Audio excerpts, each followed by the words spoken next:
Hello and welcome back to Exothermic Plays Games. I'm Exothermic and the date today is Thursday, September 26th, 2024. I've been doing a countdown of my favorite video games of all time through each day of the year, and coming in at number 97 is Hearthstone.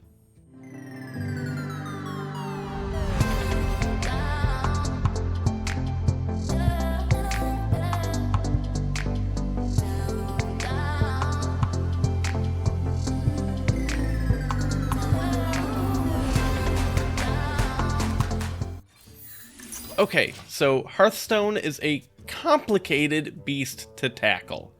Back in late 2006, I was chest deep in World of Warcraft, but also had recently gotten very into Magic the Gathering.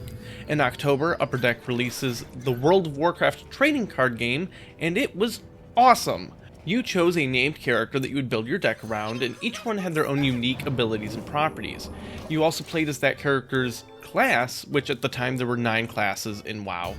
There was an entire gear system for your character, other characters as basically creatures or minions or whatever you want to call them, and the resource system was great. I'm going to use some Magic terminology here because it's hard not to. Any card could be played face down as a land, and while there wasn't a color system, the class system and sometimes race or faction specific cards helped restrict what you could do with your deck.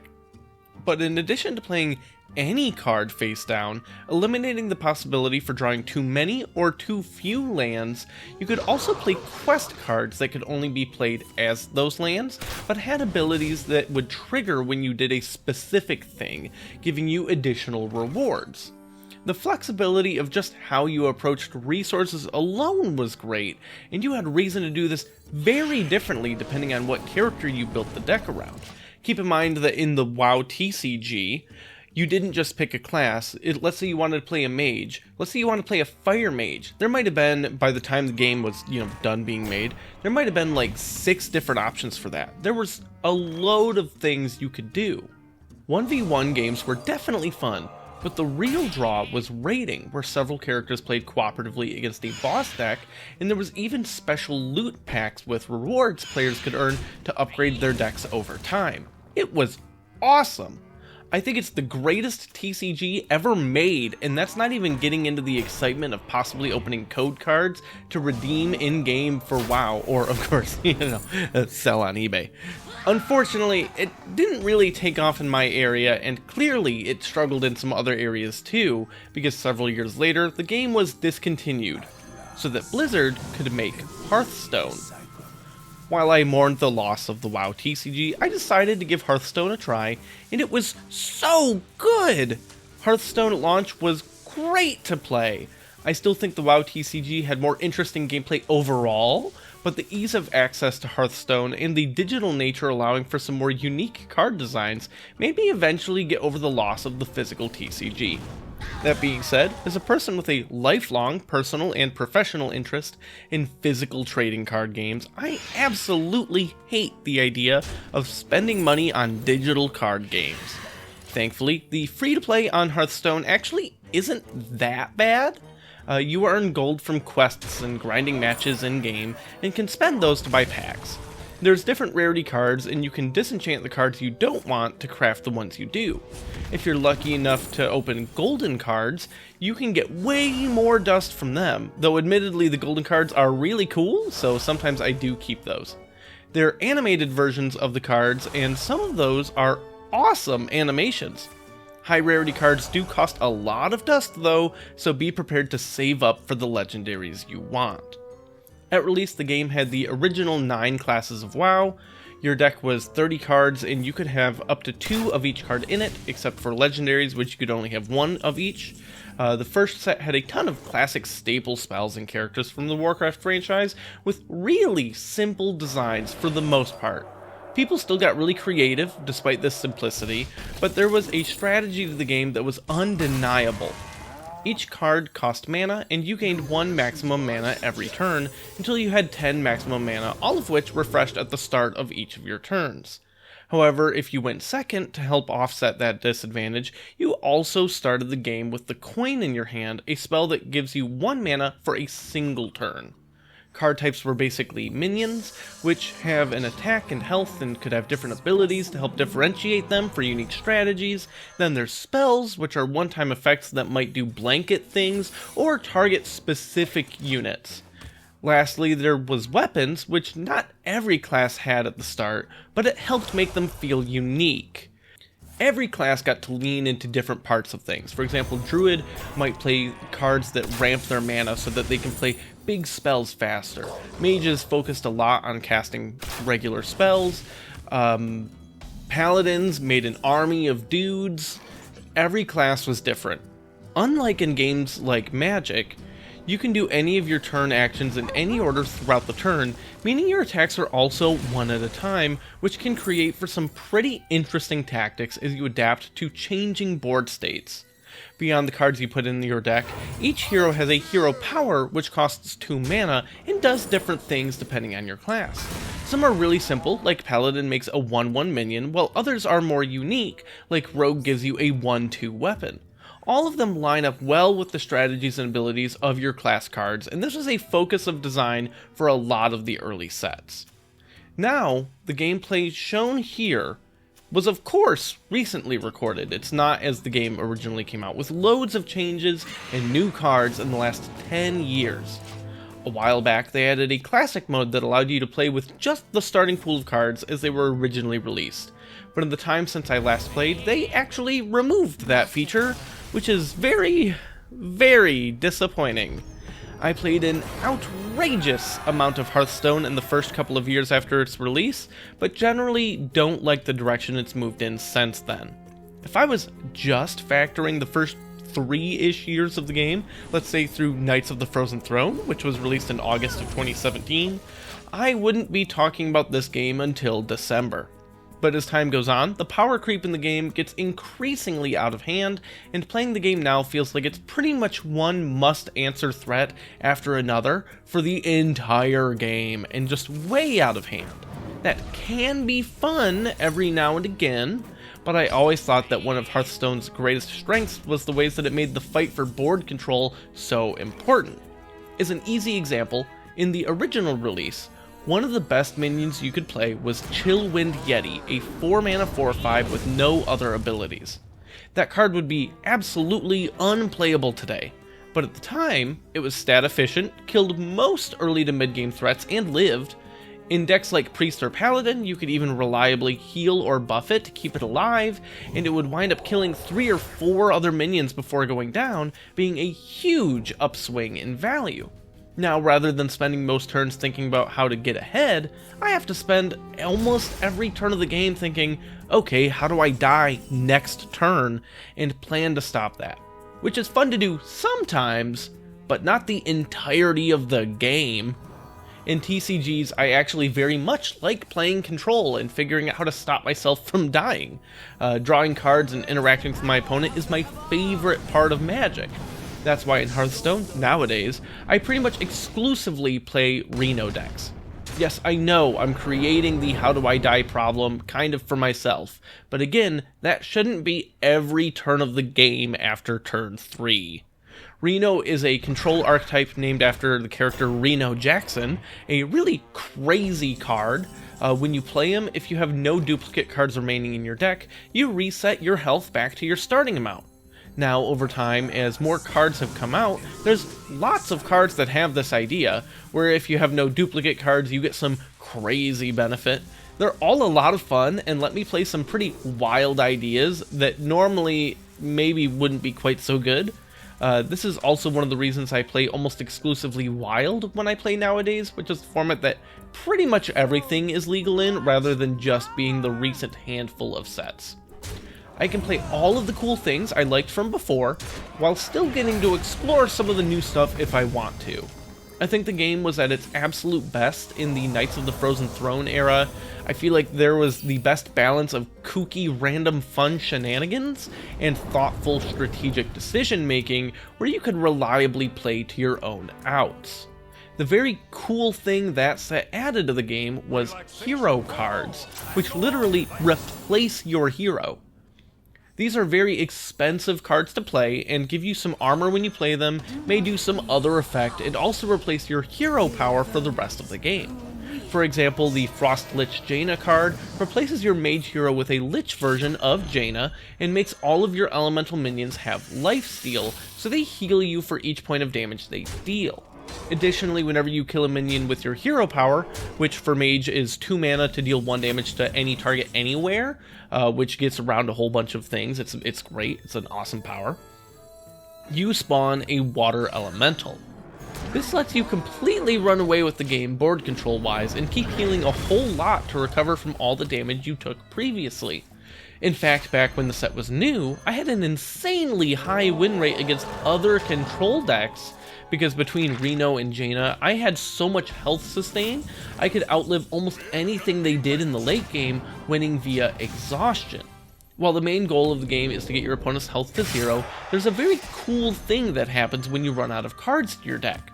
Unlike in Magic, Pokemon, or Yu-Gi-Oh, where you lose in different ways directly from this, when you would draw a card while you don't have a deck left, you gain 1 stack of exhaustion, and then take damage equal to the amount of stacks you have. So it's got exponential growth to it, and things get out of hand very quickly. I could often run out of cards before my opponent and still win via exhaustion because I could gain enough life to stay alive. The card was absolutely insane when it came out, and now it's barely playable even in dedicated elemental decks today, because all of the crazy shenanigans people can do. Again, I want to be clear, I don't mind crazy shenanigans, but it should take some setup and be a great big telegraphed payoff. Like when the Whispers of the Old Gods, the 3rd expansion came out, they added, as the name implies, the Old Gods of WoW. Each of these minions cost a full 10 mana and did something outrageous that you built your deck around. Enzoth resurrected all of your Death Rattle minions, which are things that do something when they die. Yogg-Saron was hilarious, and when you played it, it cast a random spell for each spell you had already cast that game. It also randomly chose the targets, which meant sometimes you'd just kill yourself, but also sometimes you'd roll high. Notably, that card got reworked so that it would be less random and feel less bad when you had a game locked away and then someone did something lucky and stupid with that card. Given the current state of the game, this is hilariously ironic. Lastly, there was Cthulhu. He starts off small, but then when you play him, he randomly deals damage split across all enemies equal to his attack value. But you can insert a bunch of other cards that increase his attack even if he's in your deck or a graveyard or wherever, and the idea is that when you get to a late part of the game, you can just play a massive Cthulhu and kill people with it. All of these things had major deck building costs and were, for the most part, clearly telegraphed that this was a thing you'd have to consider your opponent might do. Meanwhile, in newer cards, there's things like this common Death Knight card, No Muncher. I want to keep in mind, this is a common. Oh, also they added Demon Hunter and Death Knights as playable classes, and they do some fun stuff. I admittedly love how they handled runes with Death Knights, but haven't played enough with it to really tinker a lot yet. But this card, No Muncher, 6 mana, 5/6 with Taunt, Lifesteal, and a relevant subtype for the class with Undead. Back when the game came out, that would have already been a really great common? Almost for sure would have been a rare. But also, at the end of your turn, it automatically attacks the lowest health enemy. This means if you play it on an empty board, which is not that hard with Death Knight's focus on removal and pump the minion, which is, again, something Death Knight also does very well, it's probably on its own swinging for like 18 damage per turn with lifesteal. A common. I'm not trying to be overly harsh. Hearthstone has a lot of fun moments, even today. I just wish they didn't power creep it so outrageously hard. Also, 1v1 constructed is only one part of the game.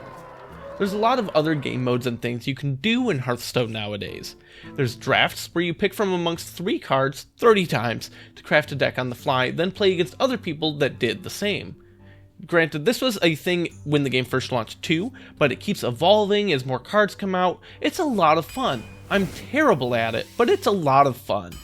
Coming back to the game after being away from it for about the last couple of years, arena runs might actually be the thing I spend my Google Play money on for the foreseeable future.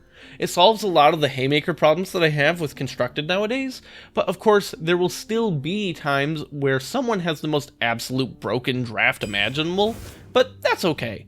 I also think the random elements and other variants from effects in the game in the changing design philosophies are better suited for limited environments, so they actually work out pretty well.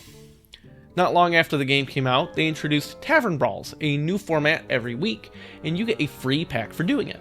A lot of times you're just handed a deck and there's some really dumb rule added, or sometimes you change deck construction rules and get to do something absolutely bonkers broken for a week. Tavern Brawl is great for like 2 games per week, usually.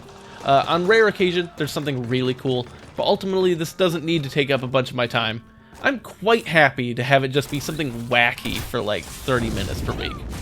Also early on they created solo adventures. This started with the Next Ramus raid, and basically you could clear it on a normal difficulty to earn cards from it. Each boss has a gimmick and unique hero power, and they were a lot of fun to climb through as the different wings of one of the coolest WoW settings ever made, and fight all of these iconic bosses. You'd have to adapt your strategy for different bosses to exploit their weaknesses. If you wanted a real challenge though, you could do it on heroic mode, where they're stronger and smarter. That usually required building something specifically crafted to beat it, but ultimately, beating Heroic Myexna here was something I could just use my Reno Shutterwalk Shaman deck for, because at the beginning of Myexna's turn, every turn, she returns 2 of my minions to my hand at random. What this deck does is plays a bunch of battle cry effects, which are things that happen when you play the card. Notably, it plays the Cthulhu that I talked about earlier. So if I get to Cthulhu, I play it, it does an ass load of damage, then I get to pick it back up and do it again next turn. And if I did draw Shutterwalk, what that guy does is activate all battle cry effects I had already done that game again. I'm sad I didn't draw the card before Cthulhu killed that stupid spider, which by the way is my favorite fight in the MMO version of that raid. Now we're on to the really different game modes. There's Mercenaries, and to be honest, I kind of hate this game mode. You go through a gauntlet of small battles with no real deck, and just play out minions that do things, and you can kind of pick their stuff they do. It's like Hearthstone meets Raid Shadow Legends, and you'll notice that game is not in my 366 favorite games, and I'll tell you, it's not because I didn't actually try it. Like, the game mode is well made if you like that. The characters do interesting things, but the actual combat and gameplay loop is just boring. Very, very boring. And now, it's time for the elephant in the room. The thing I have been told is now the most popular game mode for Hearthstone, and I cannot imagine why. Battlegrounds. You go into a game with several people, I think it's 8, and you pick a character with a unique ability. They're not the regular classes. Each turn you gain coins, like you gain mana normally. You start off in a tavern and can use those coins to recruit minions to your team, or buy spells to use, upgrade the tavern's options, or refresh their stock. Then you play those minions and spells, and you can rearrange them on your board to your liking, keeping in mind it determines their attack order. Once you have all that situated, you go into a fight against another person in that big game, and your boards fight each other. Minions will never directly attack the other player. You also don't get to control exactly how they fight, as the whole thing is automated. Whoever still has minions standing at the end deals damage to the opponent based on their combined level. You do this for many, many rounds, and by the end, things get pretty insane what the board states look like. I get how this is fun for some people as a different way of playing the game, but what is so incomprehensible to me is that to many people, this is the way to play the game. Maybe I'm just too boomer or whatever to understand, but I think this game mode kind of sucks. It takes forever. Half the time, I have my turn done in like 15 seconds, and then I have to wait 2 minutes for others to finish doing absolutely nothing. I have little player agency when it comes to the actual fights. There's no outs to play to. There's no nuance, there's no deck building, concessions, or anything. It's just, who can build the dumbest board over the course of like half an hour. I understand there's a strategy to getting to that result via decisions you make in your tavern, but there's absolutely nothing I can do to stop my opponent's board from progressing as well, making the whole thing feel like an utter waste of time, and I'd rather just play slot machines or something, which I don't even like doing that to begin with. Battlegrounds feels indicative of the problems at large I feel have been plaguing Hearthstone ever since Ben Brode, the genius designer that made the game to begin with, left Blizzard. But I don't want to be all doom and gloom. Yeah, the current state of the game is absolutely not for me anymore. But if you like it, more power to you. I'm glad you like it. I've gotten hundreds, maybe thousands of hours of enjoyment out of my time with Hearthstone, and no matter how much I think the game has gotten worse, those hours can't be taken away from me. Join me tomorrow as I talk about my 96th favorite game, where I play a game so mainstream it has a psychological condition named after it.